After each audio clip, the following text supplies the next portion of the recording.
ಸ್ನೇಹಿತರೆ ಎಲ್ಲರಿಗೂ ನಮಸ್ಕಾರ.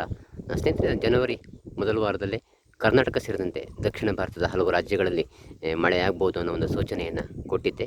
ಅಂದರೆ ಮಕರ ಸಂಕ್ರಾಂತಿ ಹಬ್ಬದ ವೇಳೆಗೆ ಮಳೆಯಾಗುತ್ತೆ ಅನ್ನೋ ಒಂದು ಹೇಳಿಕೆಯನ್ನು ಕೊಟ್ಟಿದ್ದೆ. ಅದರಂತೆ ಈಗಾಗಲೇ ಕಳೆದ ಒಂದಷ್ಟು ದಿನಗಳಿಂದ ಕರ್ನಾಟಕದ ಹಲವು ಭಾಗದಲ್ಲಿ ದಕ್ಷಿಣ ಒಳನಾಡು ಭಾಗದ ಜಿಲ್ಲೆಗಳಲ್ಲಿ ಅಂದರೆ ಮಂಡ್ಯ, ಮೈಸೂರು, ಹಾಸನ, ಕೊಡಗು, ಚಿಕ್ಕಮಗಳೂರು ಈ ಒಂದು ಭಾಗದಲ್ಲಿ ಮಳೆ ಆಗ್ತಿರ್ತಕ್ಕಂಥದ್ದು. ಕಳೆದ 2 ದಿನದಿಂದ ಕೂಡ ಮಲೆನಾಡು ಭಾಗ ಹಾಗೂ ಕರಾವಳಿ ಭಾಗ ಹೊಂದ್ಕೊಂಡಂತೆ ಕೂಡ ಮಿಂಚು ಮತ್ತು ಗುಡುಗಿನಿಂದ ಕೂಡಿದಂಥ ಮಳೆ ಆಗ್ತಿರ್ತಕ್ಕಂಥದ್ದು. ಮುಂದಿನ 2 ದಿವಸ ಇದೇ ರೀತಿ ಮಿಂಚು ಮತ್ತು ಗುಡುಗಿನಿಂದ ಕೂಡಿದಂಥ ಮಳೆ ಆಗ್ತಕ್ಕಂಥ ಸಾಧ್ಯತೆಗಳು ಕಂಡು ಬರ್ತಾಯಿದೆ.